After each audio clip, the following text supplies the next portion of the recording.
When you're out on your bike, whether it's for an all-day adventure or just your regular commute, having the right gear can make all the difference. That's why I love my Bull Moose bar crawler bag so much.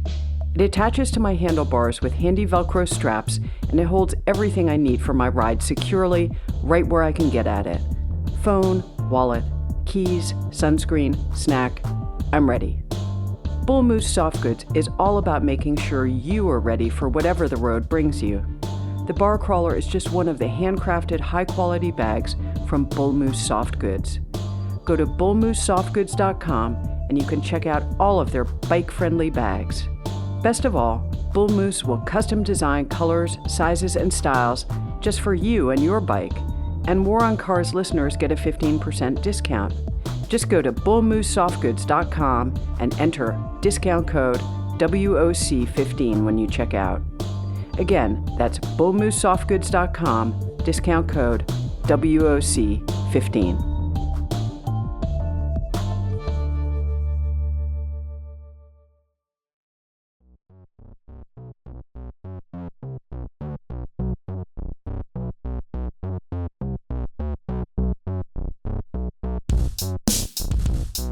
Hello, everybody, and happy summer. It's Doug. Aaron, Sarah, and I wanted to let you know that our release schedule is going to be a little slower this month. We have a ton going on right now and have already lined up some amazing guests for the fall. So we're busy with podcast production. We're also writing a book, and that is taking a lot of our time and demanding our full attention. We're really excited about it, and we are throwing everything we've got into writing and editing something that we hope will be amazing. So that means we won't be back with a new general release episode of the podcast until the beginning of September. Not that long from now. However, we are still going to release a new Patreon exclusive bonus in August. So we really appreciate everyone who pitches in to support the podcast. And every time we say it, we mean it. We really couldn't keep going without listeners' support. So we want to honor your contributions by delivering on our promise of a new ad-free bonus episode each month. So be on the lookout for that bonus episode in just a couple of weeks.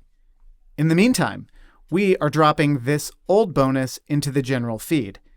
It's something we released just for our Patreon supporters, and it features our listeners sharing their origin stories.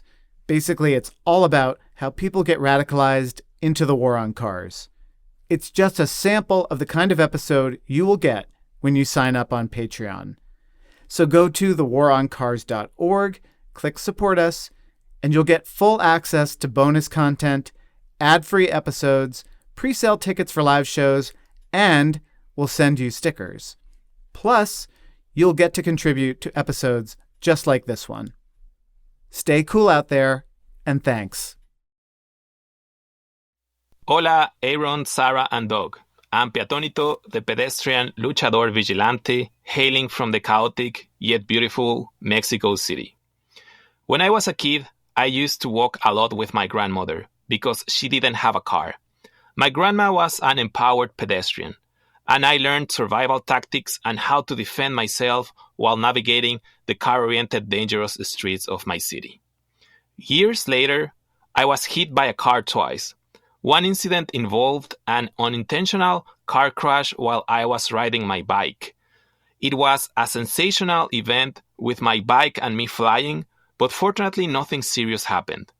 And the car driver was very polite. To be fair, it was the fault of the street design, not the driver. Another time, I was walking on a street without sidewalks, and a car driver became desperate because I was in the middle of the road. He decided to hit me intentionally. Fortunately, nothing happened, but it is heartbreaking to think it was an intentional hit and run. So in 2011, I joined the first pedestrian advocacy group in Mexico. We were a bunch of rebels painting sidewalks, crosswalks, and bikeways without any permits from the authorities. 1 year later, inspiration struck during a lucha libre wrestling match. I envisioned becoming the luchador vigilante of pedestrians. Armed with a mask and a cape acquired just outside the wrestling arena, I decided to deliver pedestrian justice, assisting people in crossing streets, pushing backward cars obstructing crosswalks, and even controversially walking atop cars parked on sidewalks. My mom warned me about the last one. Car owners might not appreciate my dance moves. Keep up the fantastic job. Long live the war on cars. This is The War on Cars. It's Doug here. I'm here with Aaron and Sarah. Hey there. Hello. And this is a bonus episode. If you're listening, you're a Patreon supporter. So thanks so much for your support. Hola. Well, do you both know who that is? You do know who that is. Yes, I certainly do. Ponito. A hero to pedestrians everywhere. Also the nicest guy you'll ever meet. Yeah. Super nice guy. I met him in Mexico City and not in his lucha libre outfit. He took my family around on a bike tour. Did he push back cars even though he wasn't? Didn't know. He didn't do anything that would get us harmed by Mexico City drivers potentially. I met him at a Vision Zero conference here in New York, and he really is a very nice guy doing amazing work. Yeah, I interviewed him a few years ago, and it's just such a feel-good thing to have him out there in his outfit fighting for pedestrian rights. What I love about it is that it's got humor, it's got cultural resonance with the place that he lives in Mexico City. And it's a fun way of showing that people can take control of their streets with a sense of humor. Yeah, we need more humor in the work that we do. And also walking on top of cars. We need more of that too. For sure. Okay, so last month for our bonus episode, the three of us shared our origin stories, how we got radicalized, so to speak, into the war on cars. And the response to that from our listeners was great. People started sharing their own origin stories. So we decided for this month that that's what we would do, is we would let listeners share their origin stories. So we put the call out on Patreon, and a bunch of folks responded and sent in voice memos. We won't be able to include all of them in the body of this episode, but stay tuned till the end. We're just going to run them all. And if you're celebrating Christmas with your family, just have it on in the background. Just let this sort of seep into your family's brains. Kind of like a War on Cars Yule log. Yeah, just keep it running. Just let yourself fall asleep to this with a cup of eggnog. Yeah, and you'll wake up transformed. That's right. That War on Cars spirit. All right. Here's a voicemail from a friend in the UK. Hello, I'm Stu. As I'm speaking to you, some would have you believe that I'm trapped within a 15-minute radius of my house in Oxford, UK. My origin story is really in two parts. Firstly, I spent my teenage years in the English countryside where the car is king because everything is just so far apart. Even back then, the public transport was terrible and it got noticeably worse and worse over time. Obviously, I felt this myself because I never learned to drive, but I also noticed its impact on older people living in my area who obviously they couldn't visit other towns as much, but they also couldn't visit the high street in our own very small town as much because it was so hilly unless someone gave them a lift in their car. I remember feeling just sick to the back teeth of being disrespected and treated like a second-class citizen, as though my time and independence didn't matter as much just because I didn't have a car. And part two came when I went to university. It was in a big town where public transport was good, so obviously I was much better off. But a lot of my friends brought their cars with them, and I swear all I ever heard about their cars were complaints. It was hard to find parking on campus, parking was expensive, fuel was expensive, insurance was expensive, and so on. Obviously we were all poor students from a similar economic background, but it just became very noticeable how much more disposable income I had as opposed to those who were running a car. And that was the moment that it clicked, really, that, wow, cars are actually a pain in the ass. Yet a lot of people, clearly, they feel that they're forced to rely on them. And from then on, of course, once your eyes are opened and you see the effects of car dependency, you can't ever unsee it. And that's how I wound up here 10, almost 15 years later now as a listener to the War on Cars. I love that. The realization that you don't have to take on that burden that all your friends have, and the clarity of being able to see it as a burden because he had never, attained it. And I think there's so many things in our lives that we have to get this because society says that we have to have it. And then when we actually get it, it becomes a burden and something that causes a lot of anxiety and stress. And I think a lot of things in our materialistic society are designed to create more anxiety so that you'll want to buy more things. And cars are obviously top on that list. So I love the clarity in that listener's response. Yeah. It's a little bit of a war on cars thesis there, and then it includes sick to the back teeth. I know. Which I've never heard before. Expression. It's a great one. Sick to the back teeth. I also love that he made the joke about the 15-minute cities controversy, but what he was describing at the beginning is, if you don't have a car in a lot of places, you are living the dystopian nightmare that the conspiracy theorists are talking about. You're stuck in your home, you can't access the high street, things like that. So I love that he sort of made that tie to, actually, the real problem is that you need a car for everything. That's the conspiracy that is forcing you into this lifestyle. And he gets into a little bit of the psychic cost, which I think gets underplayed. Just the fact that if you don't own a car, like in times when I have owned a car and not owned a car, when I don't own a car, this whole chunk of my brain is freed up. There's this cost of just like the car is always there, like, causing you problems, making you think about it. Oh, I have to move it for alternate side parking or whatever issues. So, yeah, I think he really nails something there. Hi, my name is Carolina, and I live in Miami Beach. But my origin story begins in Weehawken, New Jersey, where I was living in 2006 when my Honda Civic was stolen. I was young, I was broke, and the car was underinsured, and I couldn't afford another one without going into serious debt. So I found a new job in the city that wouldn't require a car, and I bought a really fun folding bike that I could take on the PATH train at rush hour. And that bike was complete freedom. It was not just financial freedom, but it was freedom in how I moved around the city, which I began to see in an entirely new way. But what really pushed me to get involved in safe streets advocacy was having kids several years later.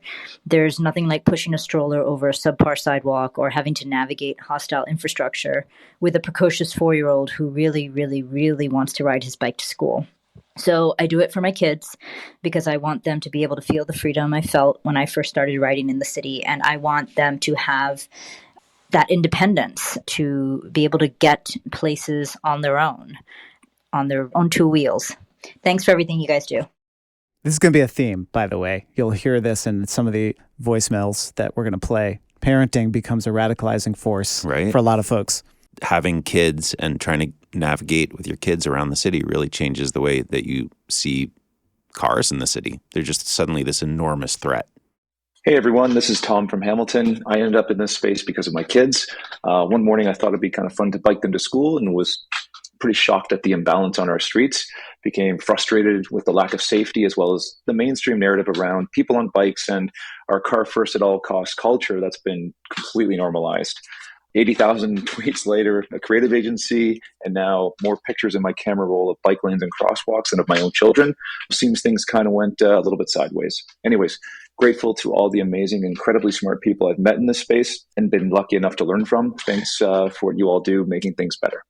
If you don't recognize that voice, that was Tom Flood, who's been a guest on a bonus episode of the podcast, and he is an amazing, creative ad maker, marketer who has turned his career into advocating for pedestrians and for cyclists and for the children who use our streets especially.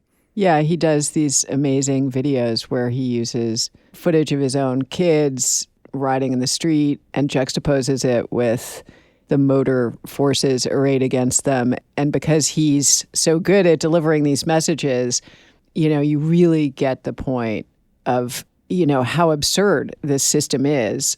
And I think it's interesting that we see children as like this indicator species, right? That for so many people, things that they're willing to accept for themselves are not things that they're willing to accept for kids. And I just wish that we could see ourselves as being worth as much as kids are. Like it's not okay for adults to have to be terrified of all these things either. I kind of sometimes wish that people would have the same amount of compassion for themselves as adults and for other adults as they automatically seem to feel for kids. Yeah, I mean, a lot of the framing around red light cameras and speed cameras in New York City, for example, was framed around but the kids, it was school zones and things like that. I mean, we were literally only allowed to put these technologies around schools. Yeah. And meanwhile, the largest share of people who are killed by cars are senior citizens, way out of proportion with their population numbers. But yes, it shouldn't just be like we only care about 8-year-olds and 80-year-olds. We should care about, the 49-year-old who would just like to go get groceries. Yeah. And if you want to hear more Tom Flood, Doug did a really nice interview with him. It's a Patreon bonus. Yeah, Tom's a great guy. I also, just to tie it back to Ponito, these are two people who are just using their particular skills to be advocates. And I think there's a great lesson there of just use what you're good at to advocate in your own way. Aaron is good at yelling honk into a driver's window. Yes. Sorry. Yeah, it's a real skill. Hi, y'all. This is Megan Ramey, your disciple from Hood River, Oregon. My origin story, or what I call Robert Frost moments, takes place in 3 chapters. And I'll start with the most recent and make my way back to the earliest. So the most recent was me being a student at University of Georgia. I hydroplaned my car during a rainstorm and totaled it. Everybody was okay. The car was not. And my dad said, "Here's your bike." So used my bike to get everywhere, including putting it on the bus to go the longer distances. And it was life-changing. I felt more connected to my community, lost weight without even trying to. And that forever changed me being a very car-light individual. Before that, I spent the summer in London as an intern, walked and took the tube everywhere.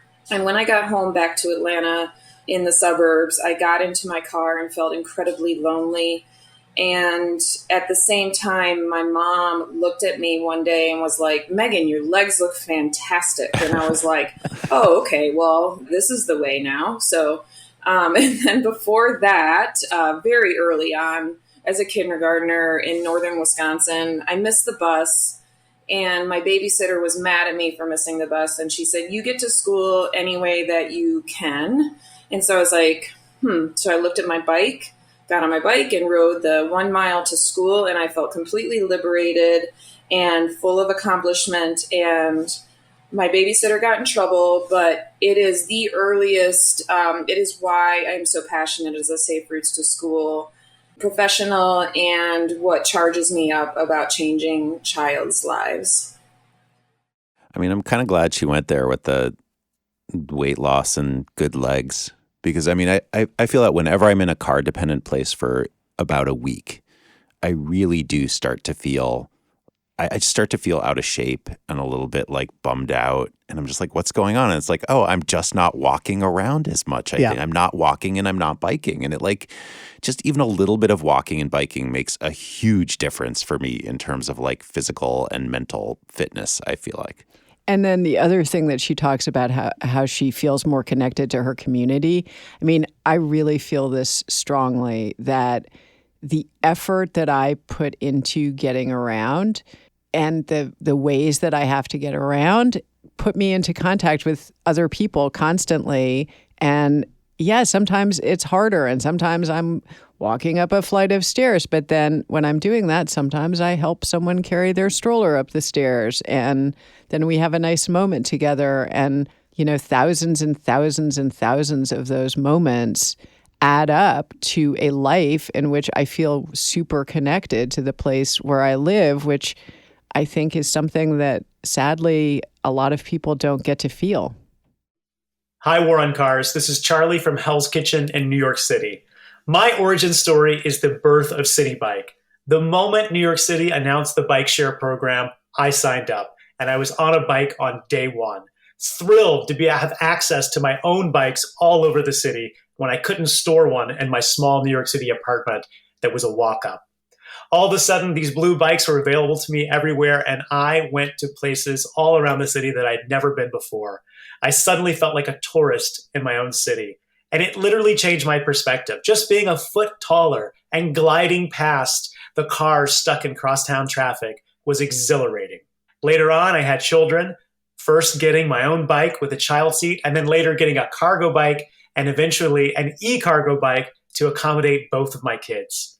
I take my children all over the city in our cargo bike. We go to the Queen Zoo, the Bronx Zoo, Coney Island, places that would not be fun to go to on a long, lengthy subway ride with kids bickering, but are immediately fun the moment we get on the bike. The fun starts as soon as we're wheels up. I became an advocate largely through you guys, specifically Doug. I was following Brooklyn Spoke on Twitter, and it really opened my eyes to my car blindness. All of a sudden, I started realizing that there were people sitting in their cars doing alternate side parking in my neighborhood every Tuesday morning, just sitting there for an hour to move their car and move it back. And I started thinking about the amount of space that we give over to the automobile in our city, and I started getting really angry about it. And as I began on my e-cargo bike and raising children, I really want our city to be building bike lanes and infrastructure that my kids can eventually use themselves without having to be on the back of my bike. Thank you guys for all that you do with the podcast. So that was Charlie Todd, former guest of the podcast. Charlie is one of my favorite people in New York City. He's the founder of Improv Everywhere, which some people may know from the No Pants subway ride that happens every winter, but they do all kinds of really joyous stunts and spectacles in public space, including phone booth co-working. That was a favorite, yeah. where they turned a couple of like New York City phone booths into ad hoc office space. Yeah, they did one. I did one with him that was we were fake employees of the Department of Transportation that were meant to help usher pedestrians across the street, like so they could continue looking at their phones or just do whatever they were doing. Right. Charlie's a really great guy. He's also a veteran of the Upright Citizens Brigade Theater, which is how I met him. He was one of my improv teachers.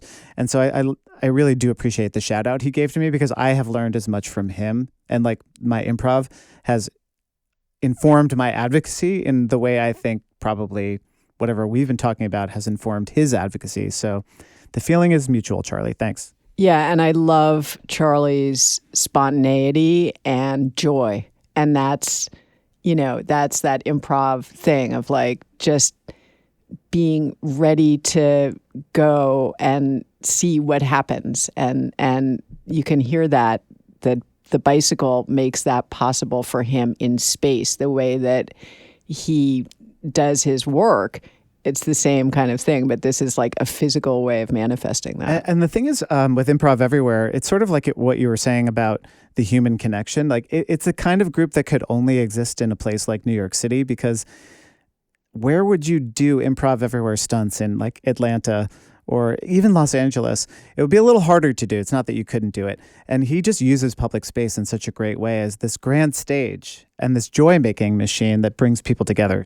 And the thing he says about putting his kids on the cargo bike and how that getting places becomes the activity, becomes the fun part, I found that to be so true as well. When we got our family cargo bike and you had two kids on a bike and you're going somewhere, it kind of didn't matter if the destination paid off or not as a family visit, because you were just having this great time on the bike as a family.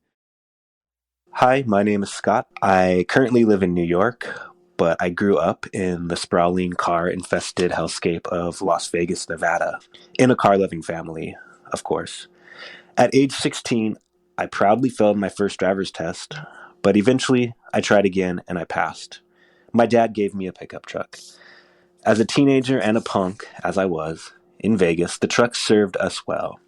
My friends and I, all whom had formed punk bands, would organize shows out in the desert. We would load band equipment and generators in our cars and travel to the edges of the desert, outside of the city, where we were free to be as loud as we wanted and to do as we pleased. This, however, changed quite dramatically as I graduated high school and joined the Vegas workforce.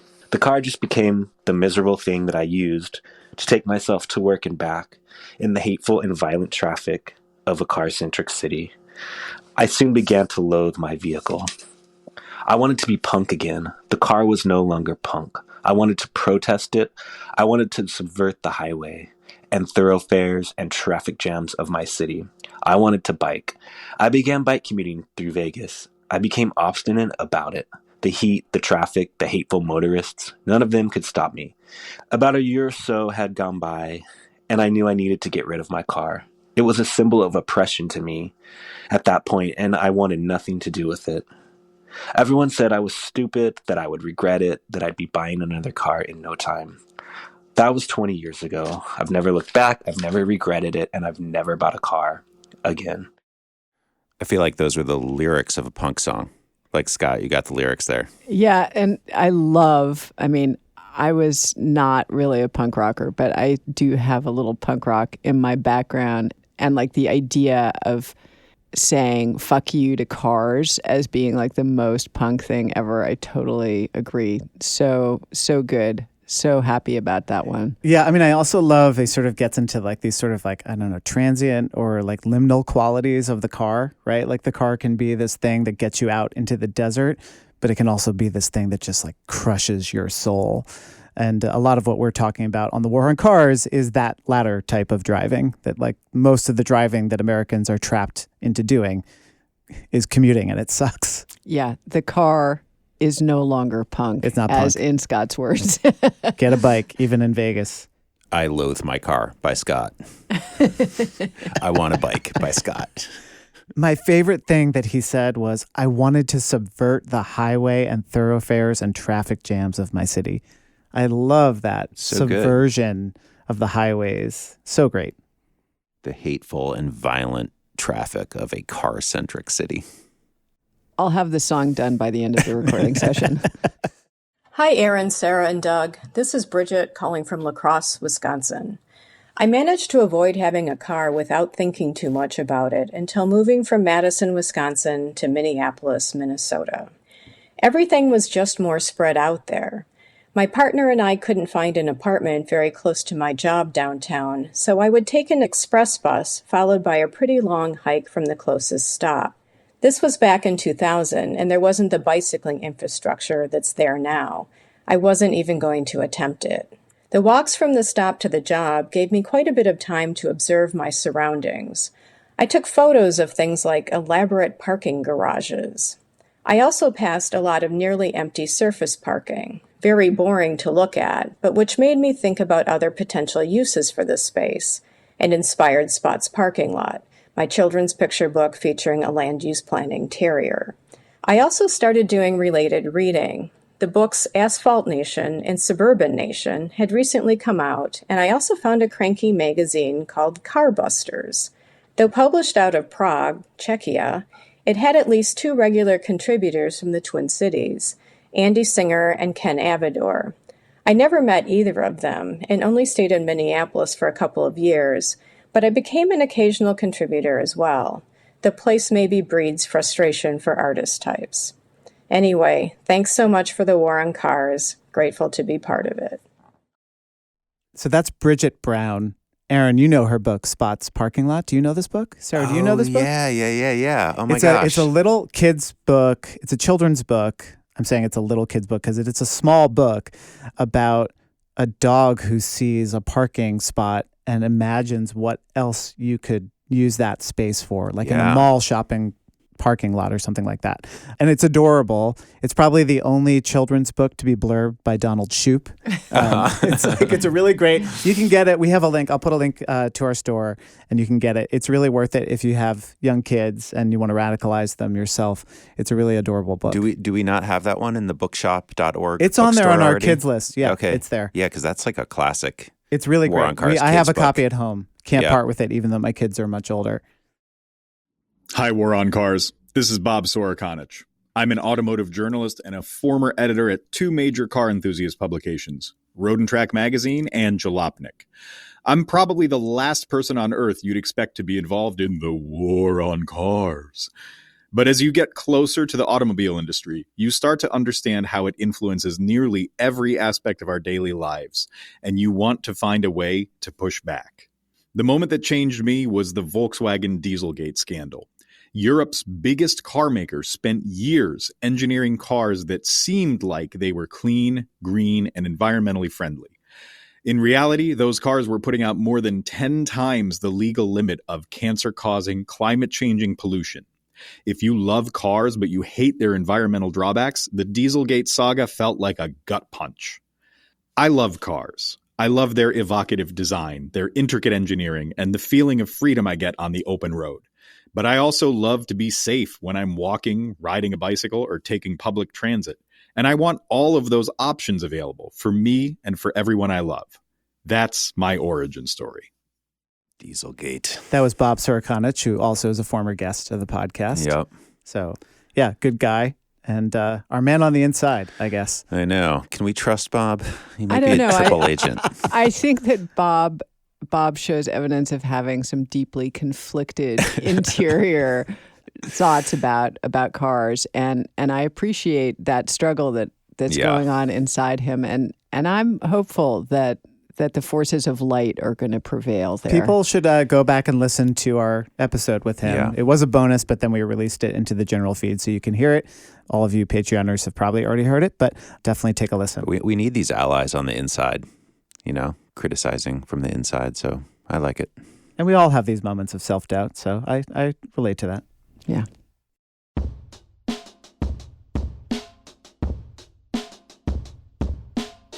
One thing I really love about my Rover rain cape from Cleverhood, aside from the obvious fact that it keeps me dry, is how lightweight and airy it is. It's really hot right now in New York, and not even those sudden summer downpours seem to cool things off.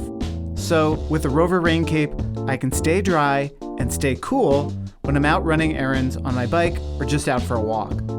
Listeners of the War on Cars can receive 15% off the Rover rain cape and everything in the Cleverhood store now through the end of August. Just go to cleverhood.com/waroncars and enter code HOTRAIN at checkout. Can we make Hot Rain Summer happen? I don't know. Anyway, that's cleverhood.com/waroncars, discount code HOTRAIN.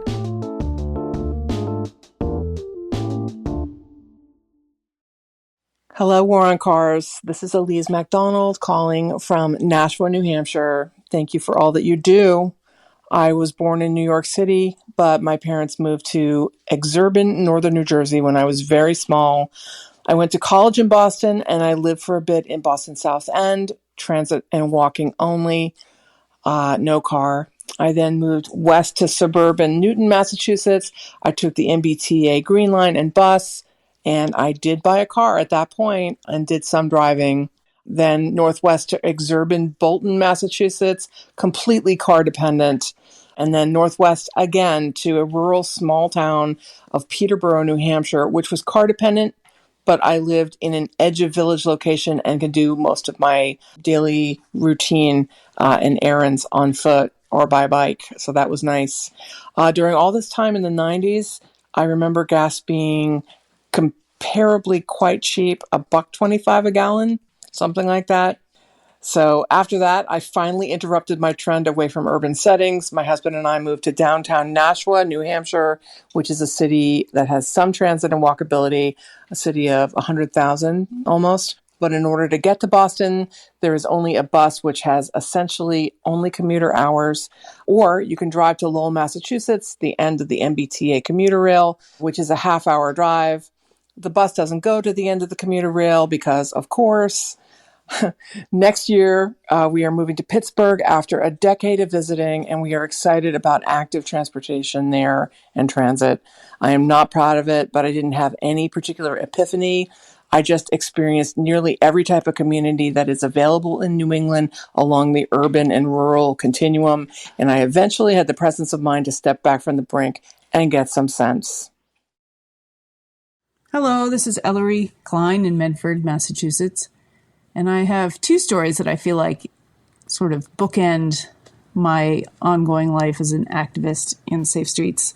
The first is when I was a kid in Cincinnati, Ohio, and I used to walk to my Catholic school about 10 minutes away, and in between my school and my house was a square, a big square, and I was standing at the light waiting for the walk sign to turn. And when it did, I stepped into the street, and next thing I know, a hand reaches out and just yanks me back to the curb. It scared me. And then a second after that, a driver goes just hurtling by in their car. And now I can explain all the policy and infrastructure decisions that went into that moment. But then I just remember vividly standing there feeling confused. Like, why did the sign say walk, but yet it wasn't safe for me to go? Like someone almost just killed me. And then 30 years later, I'm a mom and I'm walking around East Boston with my toddler who goes and tries to run into the street. And I have to yank him back to kind of teach him a lesson. Like, you can't just run into the street. And he starts crying because he's like scared. His mom scared him. And I just feel this dirty feeling of like, why? I just step outside my house and I have to traumatize my kid to keep him safe because it's so dangerous. And now my kids are teenagers and they're biking around and walking around on their own. But these two stories just show that, you know, this is almost 50 years of unsafe streets for kids. And I just want better. Thanks. Keep up the good work. Hi, I'm Steve from Rochester, New York. I've had epilepsy since I was a kid. It's well controlled, but about 4 years ago, I had a breakthrough seizure. And when I regained consciousness, the very first thought I had when the EMTs were loading me into an ambulance was, oh fuck, I'm not going to be able to drive for at least 6 months. What am I going to do? How am I going to get groceries or get around the city? Looking back on that now, I think it really tells you something about how we've set up our society, that my biggest concern right after having a seizure was whether I could drive a car. Now at the time, I was definitely car dependent and didn't even own a bike. But I figured that I didn't want to be stuck at home or dependent on my family or Uber to chauffeur me around for 6 months. So I went out and I bought a bike and I got a bus pass and used those to get around. I even got involved with our local bike advocacy group, Reconnect Rochester. I'm allowed to drive again, and I'm doing great these days, but I still do most of my trips, including groceries, on my bike. One thing I've realized over the last few years is that I've always felt more energized and better after biking somewhere, and I've never felt that way after driving a car. That's a good one. Isn't that great? Yeah. Yeah. I mean, yeah, so the first thought you have being loaded into the ambulance is, fuck, I'm not going to be able to drive. That's just wild. The second thought is probably, will my insurance cover that? That's another American problem. Right. But yeah, I love that one. Thank you, Steve, for sending that in.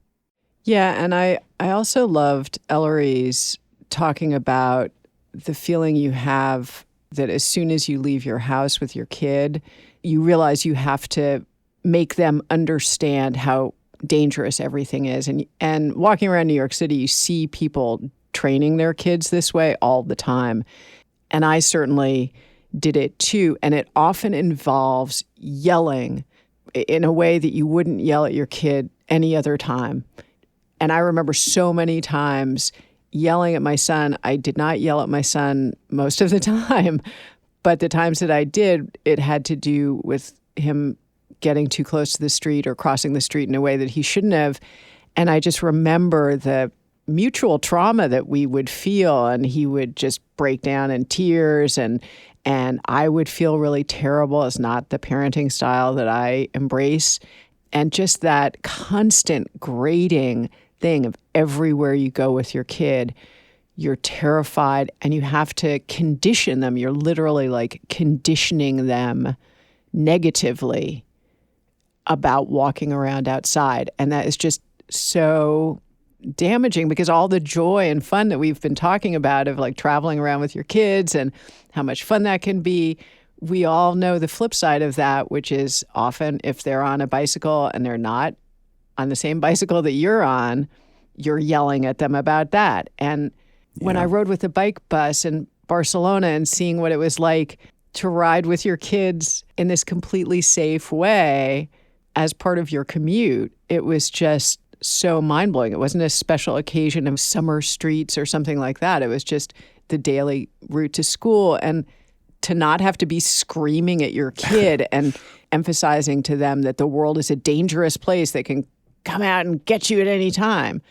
You know, it just was so nice. Really, I was always a little worried that when my kids were really young and first started biking on their own on the street, I would be so stressed out at times that I was worried that I was like rubbing off this like terrible, that it was just going to make biking unpleasant for them forever. It was actually going to turn them off of biking because I would be so worried about things. But that didn't happen, fortunately. So, I mean, I just saw a woman yelling at her kid in exactly that way. The kid was 5 or 6 tops, and she did exactly what Ellery said, like yanked the kid back, got down on her level, pointing in her face.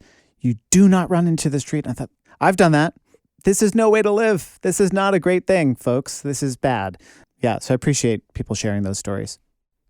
Hello, War on Cars listeners. This is Chris dialing in from Delft in the Netherlands to tell you a little bit about my origin story. I was first dipping my toe into cycling advocacy in East Vancouver in and around 2010, riding my upright Dutch-style bicycle to my day job as an architect along the 10th Avenue bikeway each and every day in my normal clothes without a helmet, at a time where Vancouver was really trying to encourage this transition from sport to transport to get more people cycling in their everyday attire. And well, one snowy December morning, I was riding my bike to the office and I was pulled over by a police officer in a cruiser with flashing red lights and sirens for the horrible crime of cycling without a helmet. And I was admonished by the police officer, issued a ticket for $29, and made to feel like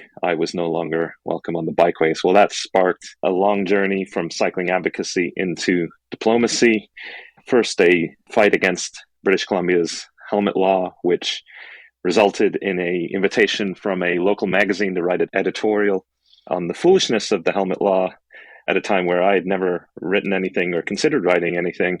And that really kind of set me along this path to writing dozens, if not hundreds of articles, editorials in Vancouver, brought me to the Netherlands to write some blog posts about the Dutch. And well, the rest is history in terms of writing 2 books and now getting to live my dream working for the Dutch Cycling Embassy. So it can happen to anybody, but without that single police officer, I wouldn't be where I am today.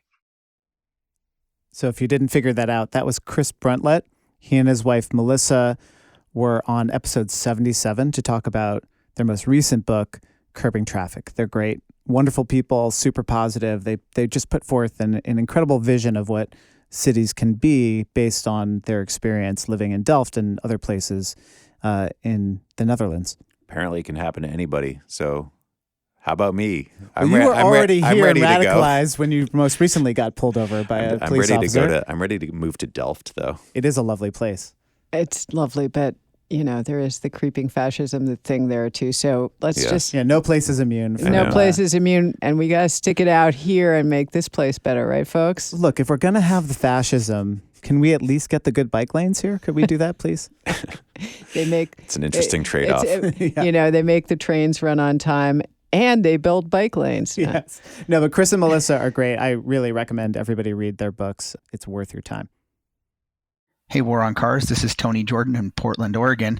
My origin story starts with the check engine light on my 2000 Ford Focus. In 2008, the car started acting funny, and after a few weeks of trying to figure out what it was, we figured we'd save the money to repair it and put it in the garage for 6 months and see if we could get by on Zipcar and the bus. At the time, we had a young child. I believe he was between 2 and 3 years old. 6 months later, we decided that we could do it by using Zipcar and walking and taking the bus. We were pretty happy. So we sold our car. A few years later, while we were awaiting the birth of our second child, I came across a blog post on Metafilter, an old school website that was about car parking, and a professor named Donald Shoup at UCLA. And that's the second part of my origin story, is I got a book from the library called The High Cost of Free Parking, read it, and suddenly could never see a parking space in my city again the same way. And for the last 13 years, I've been out fighting the war on cars by eliminating costly parking mandates and pricing the curbs. So that's how it goes. It could happen to you.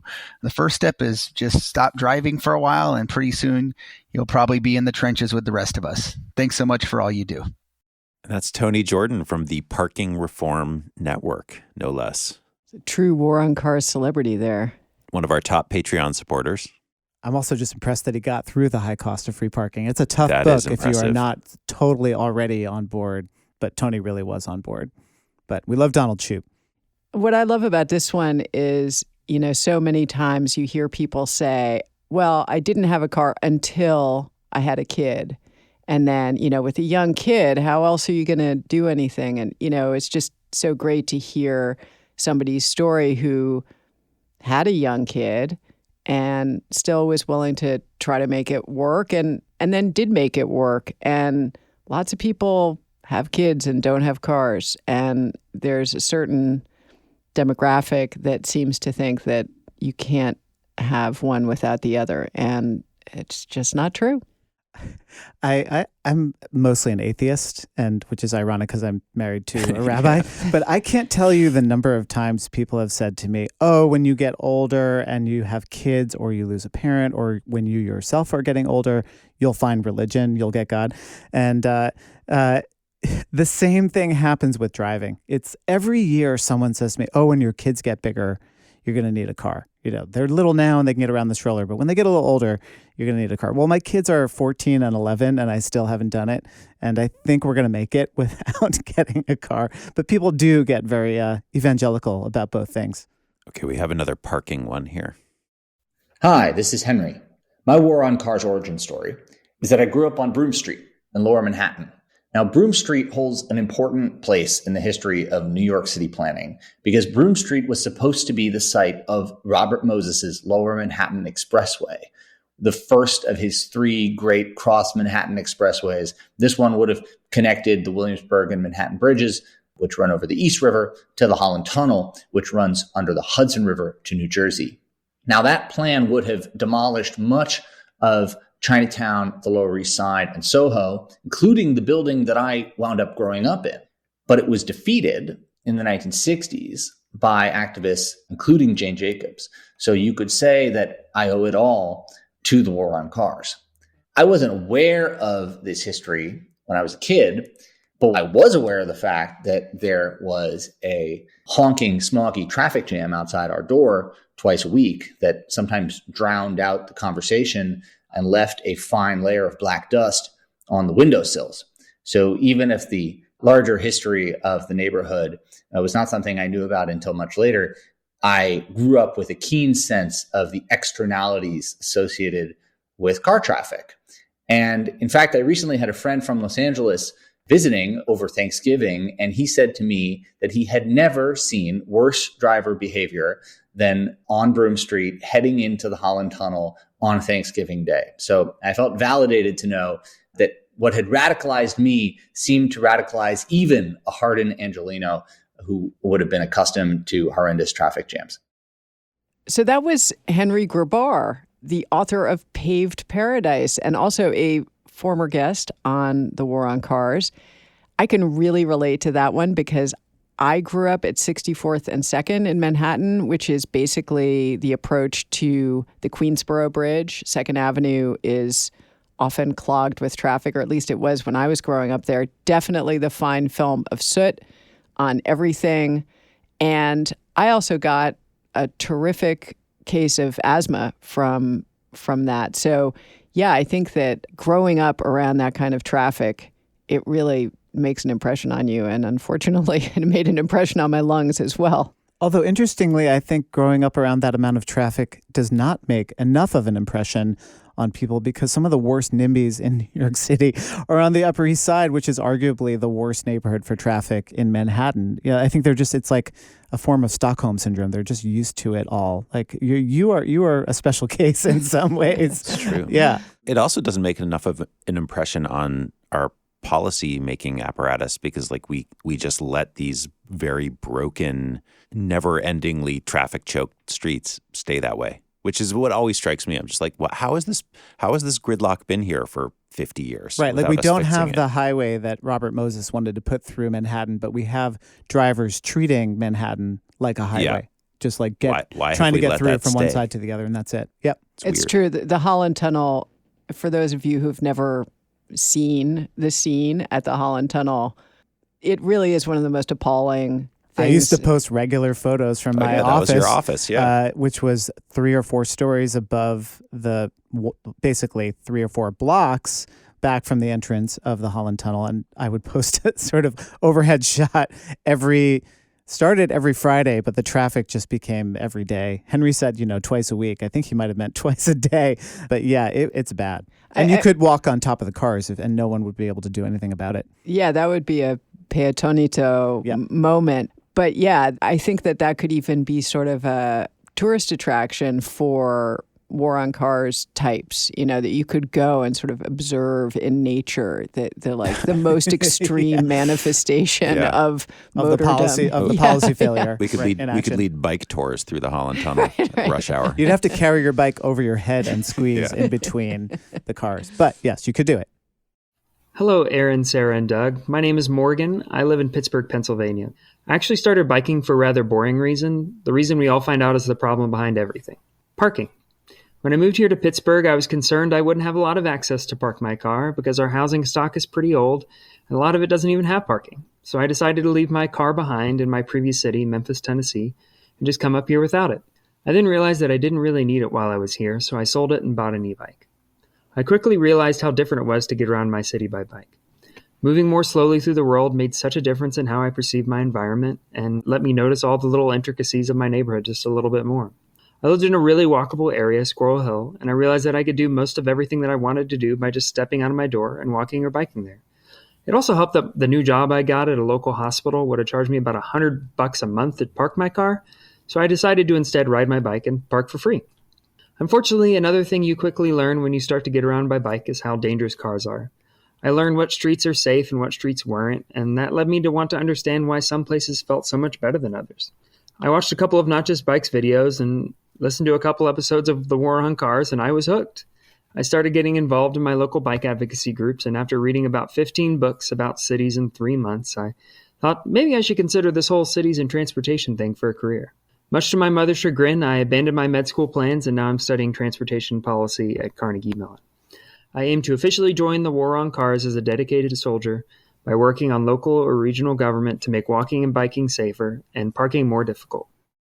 It really makes me so happy to think about somebody who's obviously super smart, if he was on a med school track, choosing transportation policy as a career, because we need smart people to be making these choices and to be planning these things. And also, I love that he's coming from the health profession or thinking about health, because this is a health issue. It's a public health issue. And I can't wait to see what Morgan is going to do. It's going to be great. I also love that he had a little bit of Schupian policy action going on there, where he started biking because they charge for parking at work. So that made all the difference for him. Albert from Montreal. My origin as an activist came with an epiphany. As a society, we worship the free market, but car culture is not the result of the free market. It requires a constant stream of Soviet-style central planning, party committees deciding on how much parking is required, state subsidies for the fossil fuel industry, car chargers, and even direct payments to buyers of EVs. Every aspect of car culture seems to be divorced from the free market and the rules-based society we purport to have as our core values in the Western world. Bike lanes submit to grassroots public consultations ad nauseum. Journalists pore over cost overruns for public transit projects, yet car infrastructure is special. If the state deems a project necessary, it gets built, with seemingly no oversight or budget cap. Similarly, killing someone at the wheel of a car has special treatment in the justice system. The genius of car culture marketing is convincing most people that this state of affairs is normal. Imagine if the state mandated and subsidized pizza parlors on every corner, no matter the cost.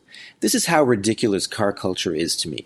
This collective contradiction is fascinating.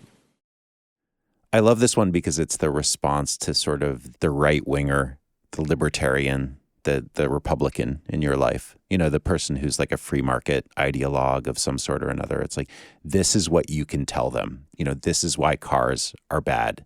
If somebody who leans right needs to be convinced, these are the arguments. You just tell them it's a commie conspiracy. Exactly. Although we live in New York City, so we practically do have pizza parlors on every corner, but still, they're not mandated. They're not state subsidized. Yeah. No, I did love that one too. It was a great rant, very War on Cars rant. I really liked it. Hi, Sarah, Aaron, and Doug. Bailey here from Arlington, Virginia, and here's my origin story. Before I was 28, I used to drive the shortest car trips. I wouldn't think twice about getting in my car despite being able to easily walk, bike, or take the bus somewhere. Only when I got a job a few miles away when they weren't going to pay for parking anymore that I considered biking. I loved it and started riding everywhere. When I had my first child, I started to hate cars. I started to realize how society sacrifices our safety in so much space from among so many other things. I've alienated a lot of people talking about how terrible cars are recently. They took offense to my dislike of cars. My dad told me I'm the only person he knows who hates cars. It made me feel so alone and misunderstood. What advice can you give me? Thank you. I love this one, Bailey. It seemed to encapsulate a lot of the previous voicemails that we've received. Obviously, there's the parking angle of not having paid parking at work being the trigger that switches the behavior change. Bailey, you are not alone. You're in a great place. Arlington, Virginia, Washington, D.C., the entire area has some really amazing advocates. The Washington Area Bicyclist Association, WABA, the Bike League is headquartered in D.C. They also, I looked this up, hopefully this is still correct. They have the Bicycle Advisory Committee, and meetings are open to the public. There was a meeting, I believe, in December, so it seems like it's still going on. So, Bailey, show up. That's really, I think, for a lot of folks, their first foray into advocacy is just showing up for a community meeting like that. It was for me in many ways. Yeah, and I want to add Greater Washington. Yeah, start reading that. Another great resource. We'll put a link in the show notes, but that's got all the news and policy stuff that's happening in the DMV area. I want to empathize with him saying, that his dad told him that he's the only person he knows who hates cars, which is, we often have to do the kind of disclaimer, right? That like, we don't hate cars. We just think the way that they're deployed in society doesn't make any sense. So I think, Bailey, keep sharing your story, because what you're saying really isn't so much that like you hate cars. It's that driving for the shortest car trips makes no sense. Also, just tell your dad, okay, boomer. This is a 2-word response to that. Bailey's kind of young, so it could be like, okay, Gen Xer. It could be a Gen Xer, actually. Right. Yeah, I don't know. Okay, so this next one will be the last one that we're going to comment on, but please stay tuned because we're just going to run the rest of what people submitted, and they were all great. We're going to run those at the end. Like we said, just have it on secretly in the background at your holiday gathering. G'day, Doug, Sarah, and Aaron. I'm Rory from Melbourne, Victoria in Australia. My origin story started around August of 2021. I did a lot of walking during the pandemic as it was all we were permitted to do. Melbourne had strict lockdowns and nightly curfews, and it was on one of these walks that I became aware of the stresses that cars place on us. I was walking along a strode, somewhere I would never ever walk because it is usually too loud and dangerous. But this time it was peaceful. It was silent. I could hear birds. I found myself walking down the middle of this road, and there really is something about walking in a place that would normally be a very hostile environment that radicalized me. I felt relaxed, and I started to think about this a lot on subsequent walks. I started to look into this, and this is actually where I found about your podcast. And I wrote about all the issues a car-centric city design places on us, from financial issues to health issues. And the solution to these issues is the humble bicycle. I've always rode bikes for fitness and fun, especially when I was a teenager to get to a mate's house, but never really as an adult to get from point A to B. This is now completely changed, and my goal is to become as car light or as car free as possible, because I can't unsee how damaging and suffocating a car-centric transportation system is. Thanks for your podcast. I love it. It has changed my life. That's nice. I'm getting a little verklempt, I got to admit. I mean, we had somebody saying how alone he felt, and yet we're not alone. Like, that's to me the message of this call-in and of the community that we are lucky enough to be a part of with this podcast. You may think that you're alone. You may feel alone in your cul-de-sac, in your strode, contaminated world that you live in, but you're not alone. And there are more people being radicalized every day. There are more people, and I think the momentum is picking up. And I do get a little teary when I hear people talking about it. Yeah, and we obviously sprinkled in former guests of the podcast into our listener voicemails here, but what I was impressed by was that our regular listeners who sent stuff in were no less articulate and intelligent than people who have written books on the subject and who think about this as their profession. And so I really value the intelligence of our listeners because it sets a very high bar for us, of course, but it inspires us to continue to do this and makes us feel like we are not just screaming into the void. So thank you for all of your wonderful and just brilliant observations about your own stories.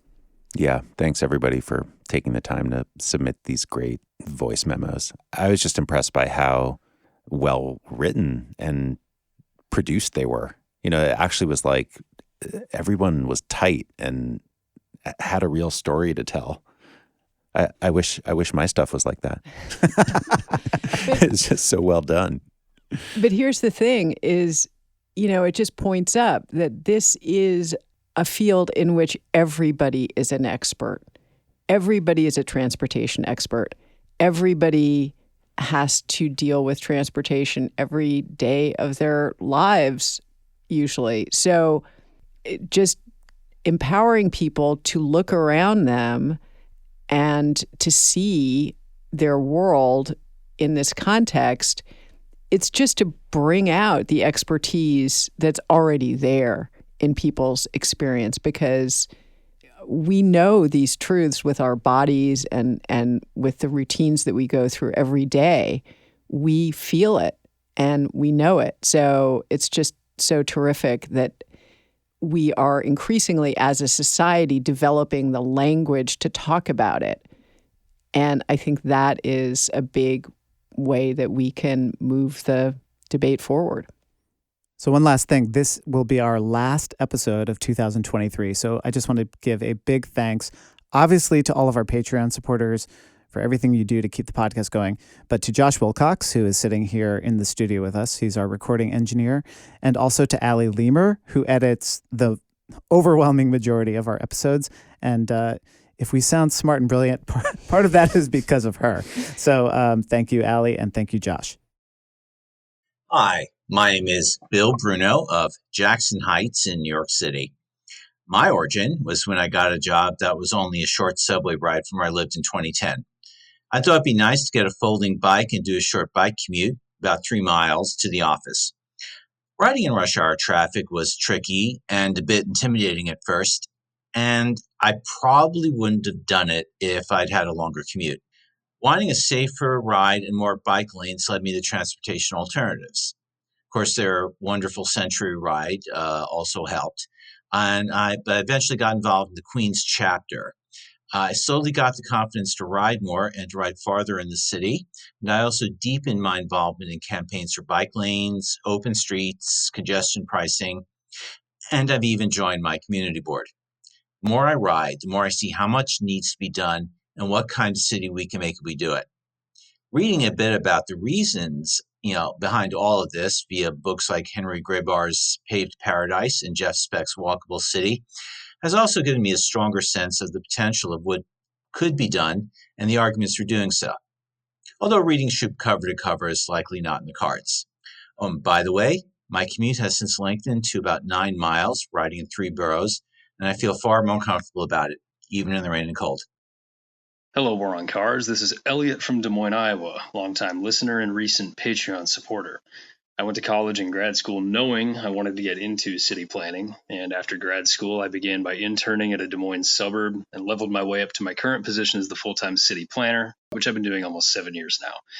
I lived in the city where I work for about 3.5 years, but one life event led to another, and I moved to a brand new building in a more urbanist area of town near downtown Des Moines during COVID. More recently, I bought a home in the same-ish neighborhood.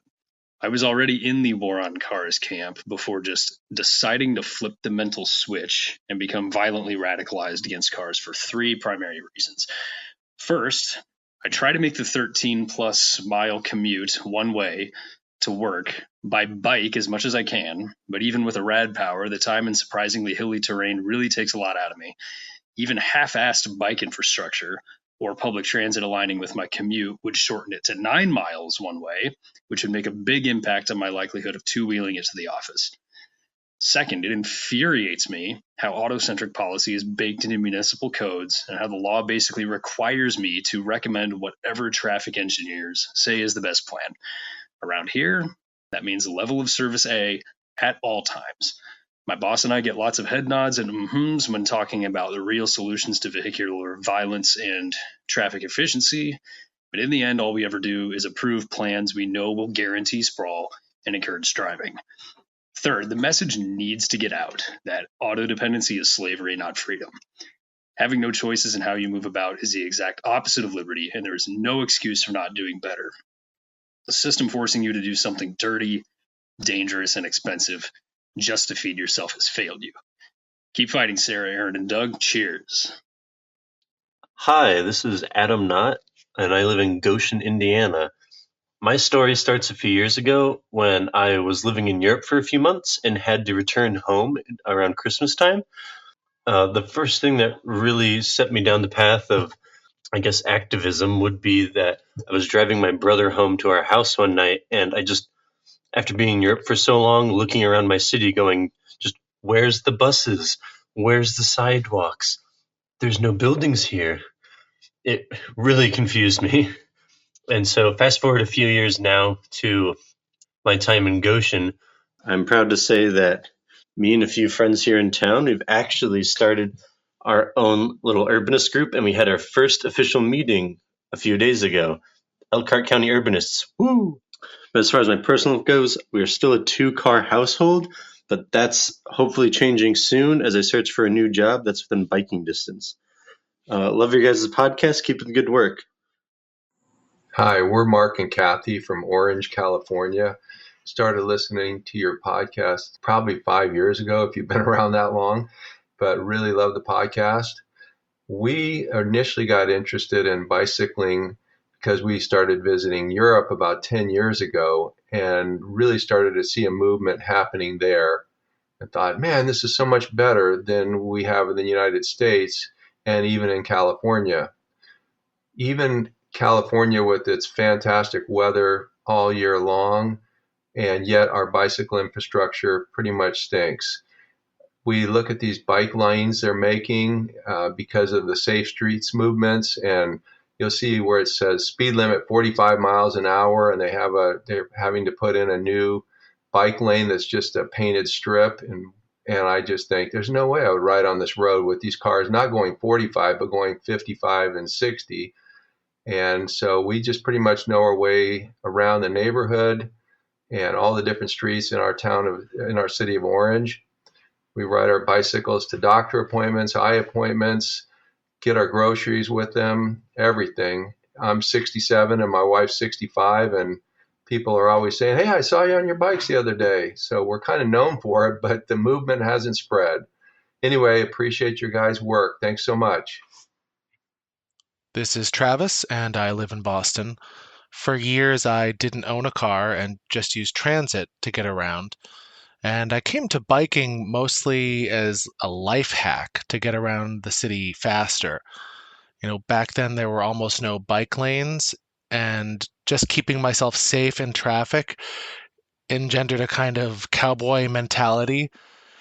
But what really radicalized me in terms of safe streets and proper infrastructure was having kids and biking around town with them, both on the back of my bike and then eventually on their own. And I taught them all the tricks I know about how to stay safe on the road, but nothing lowers my blood pressure more than when we hit a stretch of protected bike lane. So we do have a car now, but driving in Boston traffic is such a grueling experience that whenever possible, we bike or use transit because it's just so much more relaxing for the whole family. My name is Ben. I'm from Kansas City. I recently became a bike advocate after I started, biking to work and biking to the store and taking my daughter to the park. Historically, I've been more of a recreational cyclist, primarily a mountain biker. But, as I became a parent, it became more difficult to find the time to, go on long recreational road rides or, get out to the mountain bike trails. And so for that reason, I've become more of a cycling for transportation type person.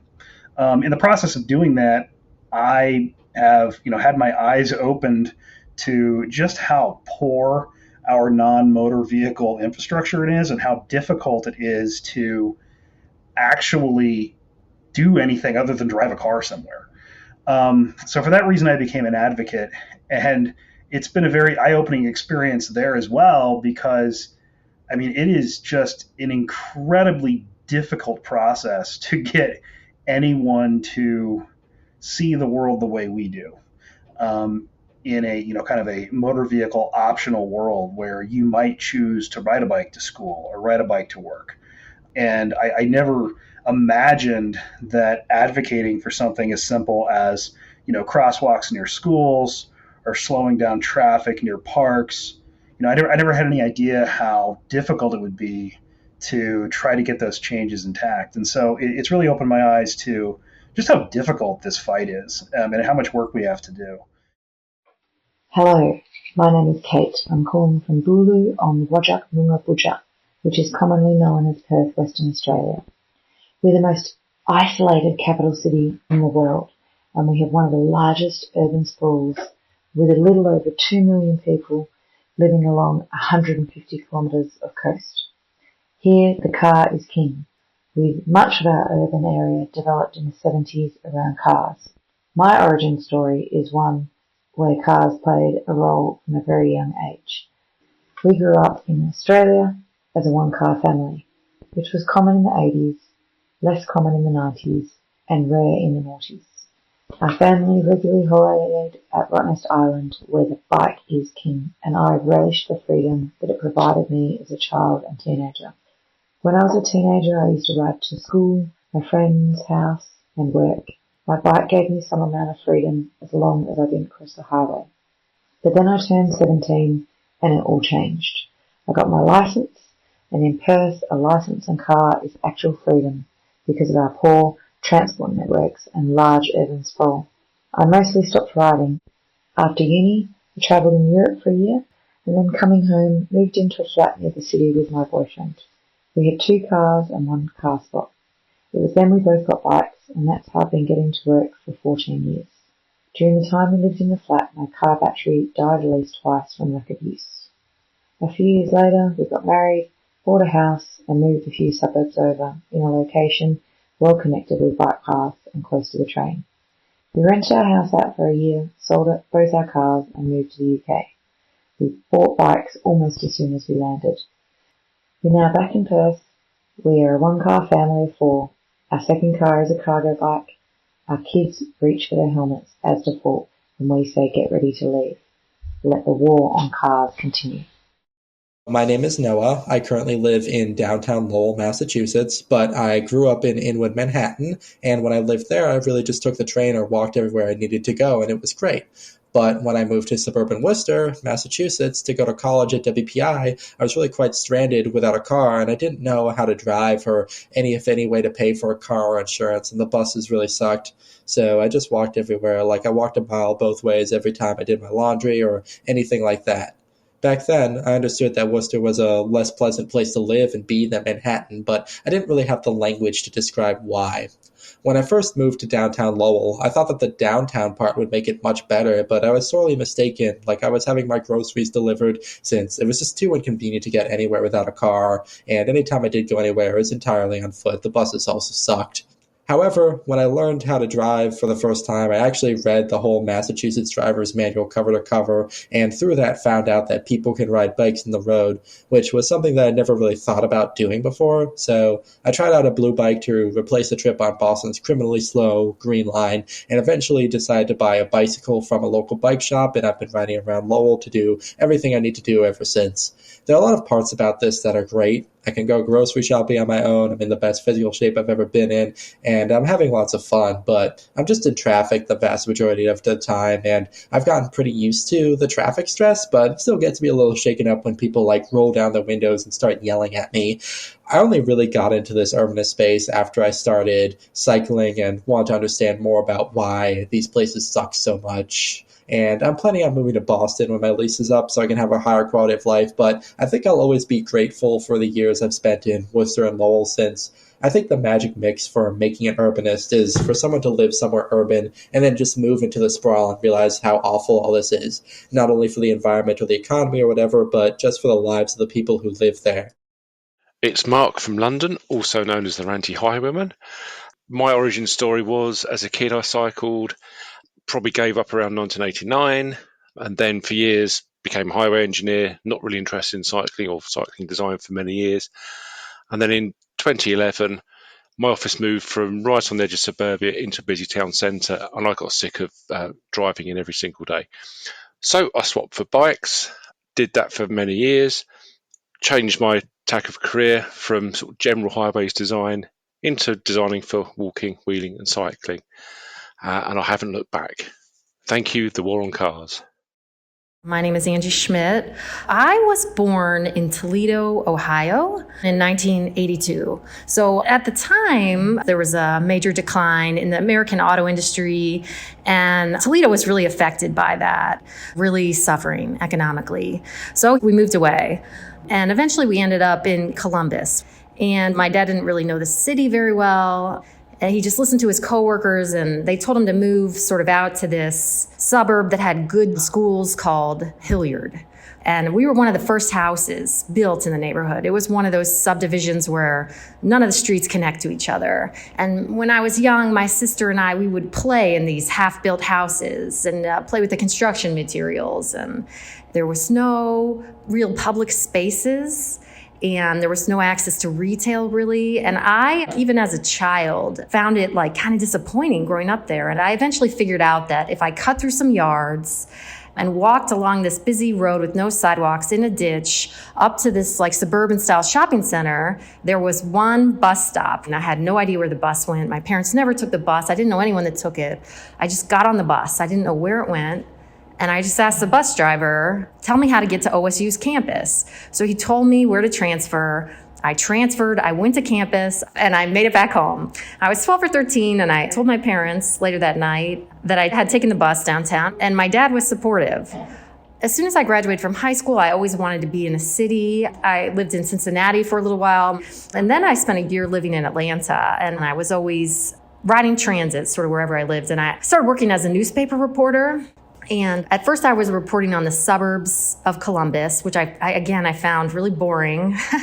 Eventually I took a job, and I was working in this Rust Belt city called Youngstown that had experienced a lot of population loss, deindustrialization. One thing that really struck me was just the amount of inequality we had in Ohio between the cities and the suburbs. Like the suburbs of Columbus, they were building these suburban office parks and drawing this job sprawl out of the city. And there was this real winner-take-all competition between the suburbs and the city. And the city was mostly losing at the time, And I thought it was really unjust. So I thought our land use and transportation decisions were contributing to that. And I wanted to get involved with promoting a solution or pushing for sort of a more equitable development pattern and helping some of the cities in Ohio that had suffered so much recover so that I could be sort of around my family, be in the same state, that I could have relationships with my extended family the way we sort of didn't growing up because we had to sort of move away from family. Love you guys at War on Cars. Thanks for inviting me to take part.